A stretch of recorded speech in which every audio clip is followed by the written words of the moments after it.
So well और कई ऐसे स्टेट बोर्ड हैं जहां पे 10वीं और 12वीं के रिजल्ट जारी कर दिए गए हैं कुछ स्टेट बोर्ड के आने वाले समय में। अब ये वीडियो आप कब देख रहे हो मुझे नहीं पता, लेकिन आप लोगों के भी रिजल्ट आने वाले हैं। ठीक है, इस कंडीशंस में एक दो चीजें तो कॉमनली होती हैं, या तो आप फेल हो जाते हो या पास हो जाते हो। ठीक है, पास हो जाते हो तो बहुत अच्छी बात है, फेल भी हो जाते हो तो भी घबराने की जरूरत नहीं है। कुछ बच्चों को कंपार्टमेंट या सप्लीमेंट्री आ जाती है, किसी को लगता है कि हमने बेटर यहाँ पे परीक्षा करके आई थी बट यहाँ पे उन्हें उतने मार्क्स नहीं मिले हैं। इन सब कंडीशंस में अगर क्या करना चाहिए, क्या नहीं करना चाहिए, क्या आप लोगों के लिए गवर्नमेंट की सुविधाएं हैं, क्या फिर से आप अपना साल बचा सकते हैं या नहीं बचा सकते, आज की इस वीडियो में आपको बताने वाला हूं। तो भाई वीडियो को एंड तक जरूर देखना है। चैनल पे नए हो तो बोर्ड एग्जाम से जुड़ी हर एक जानकारी पाने के लिए चैनल को सब्सक्राइब आप लोगों को कर देना। टेलीग्राम ग्रुप की लिंक डिस्क्रिप्शन पे है, वहां से जाके आप हमें टेलीग्राम ग्रुप में भी ज्वाइन कर सकते हैं। सबसे पहले तो मैं बता दूं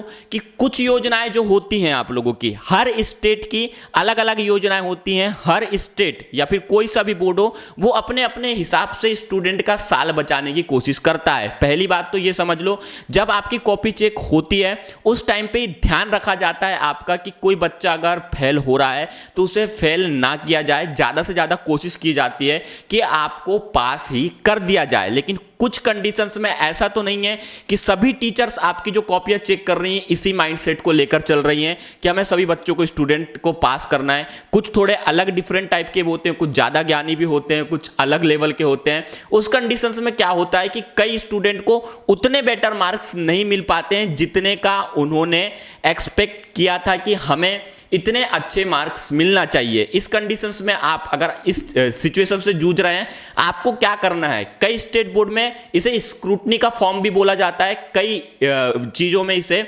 रीचेकिंग का फॉर्म भी बोला जाता है। तो आप लोगों का जब रिजल्ट जारी होता है उसके कुछ दिन के बाद में ये फॉर्म आपके डलना शुरू हो जाते हैं। हर स्टेट बोर्ड में ये सुविधाएं होती हैं, आपको अदर बोर्ड में मिलती है, सीबीएसई वगैरह में मिलती हैं। आपको लग रहा है कि आपके उतने बेटर मार्क्स नहीं आए, फिर जितना अच्छा आप एग्जाम्स करके आए थे मार्क्स नहीं मिले हैं, तो आप लोग बिल्कुल वो चीज़ों का फॉर्म भरिएगा। हाँ, लेकिन इसमें कंडीशंस ये हैं कि आपको तभी ये फॉर्म भरना है जब आप खुद में कॉन्फिडेंट हो कि हमें उतने बेटर मार्क्स नहीं मिले हैं। सेकेंड चीज, जिसकी कंपार्टमेंट एग्जाम्स आई हैं, कंपार्टमेंट एग्जाम्स मतलब सप्लीमेंट्री एग्जाम्स, अब हर स्टेट बोर्ड में इसे अलग अलग अपने अपने नामों से पुकारा जाता है। ठीक है, कई इसे जो है अच्छी चीज बोलते हैं, कई से बोलते हैं नहीं देना चाहिए या फिर क्या करना चाहिए। लेकिन मेरी तो एक ही सलाह है कि अगर आपको सप्लीमेंट्री है तो सप्लीमेंट्री के एग्जाम्स आपको बिल्कुल देना चाहिए। इससे एक प्रॉफिट आपका होगा कि आपका साल बर्बाद होने से बच जाएगा। मेनली अगर आप 10th क्लास की स्टूडेंट हो तो 11th क्लास के बाद में 12th क्लास में आपको एक और अपना जो है दिखाने का मौका मिलता है। क्या दिखाने का मौका मिलता है वो भी मैं बता देता हूँ, गलत वे भी मत लेके जाना। तो आपको अपनी जो है जितनी भी आपने अच्छे काम या फिर आपको लगता है कि आप बेटर पढ़ाई में हो तो आपको अपनी स्ट्रेंथ दिखाने का यहाँ पे मौका मिल जाता है, तो आप वहाँ पे कर सकते हो। 12th की स्टूडेंट हो तो आपको भाई फाइनल ईयर फिर और कोई अदर सब्जेक्ट या फिर जो भी आपका इंटरेस्ट का आप कोर्स स्ट्रीम लेना चाहते हो उसमें आपको दिखाने को मिल जाएगा। तो भाई आपका साल बर्बाद नहीं होने देना है, आपको कंपार्टमेंट एग्जाम्स आपको देना है। इसके फॉर्म भी आप लोगों को दे दिए जाते हैं, कुछ दिन में ही आपका साल ईयर बच जाता है। अब जो स्टूडेंट टोटली फेल हो गए उन लोगों के लिए दो चीजें हो सकती हैं यहाँ पे। एक तो आप प्रीवियस ईयर को कंटिन्यू कर लीजिए, जिस क्लास में आप फेल हुए थे फिर से उसे कर लीजिए। ठीक है, लेकिन यहाँ पे आपका नुकसान भी हो सकता है, प्रॉफिट भी हो सकता है। नुकसान ये होगा कि आपका एक साल बर्बाद होगा, प्रॉफिट ये होगा कि आपकी जो है फिर से आपको वही क्लास में पढ़ोगे तो आपको प्रॉफिट ही होगा, उसमें आपको और अच्छे से पढ़ाई करने का मौका मिलेगा। लेकिन यहाँ पे कुछ स्टेट बोर्ड में भी कुछ योजनाएं चलाती हैं, जैसे कि एमपी बोर्ड में एक योजना है रुक जाना नहीं योजना। इस कंडीशंस में अगर स्टूडेंट फंसता है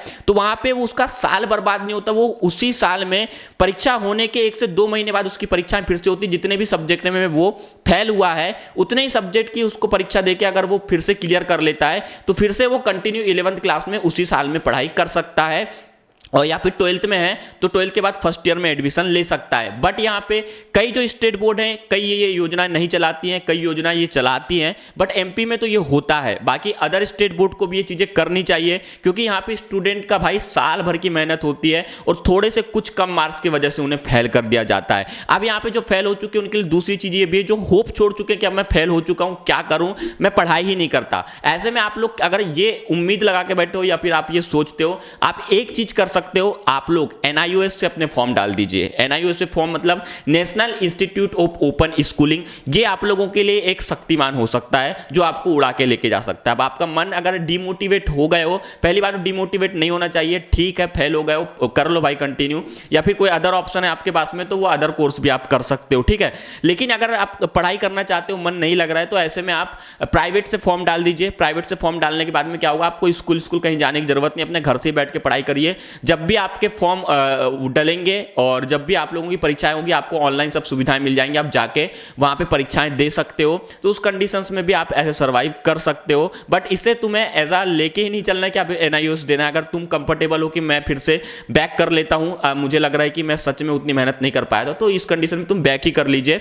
और अगर नहीं हो पा रहा है तो तुम NIOS के फॉर्म डाल सकते हो। आपके लिए आपके साथ में अभी इनमें से कौन सी कंडीशंस बनी थी नीचे कमेंट करके जरूर बताना। और यहाँ पे कई बार ऐसा भी देखा गया कि बोर्ड अपनी लापरवाही के कारण भी कुछ चीजें ऐसी कर देता है, आप लोगों को बेटर मार्क्स नहीं देता। तो इस कंडीशंस में आप स्क्रूटनी का फॉर्म जरूर अप्लाई करिए। फिलहाल के लिए सिर्फ इतना था, मिलते हैं अपने नेक्स्ट वीडियो में, तब तक के लिए बाय बाय।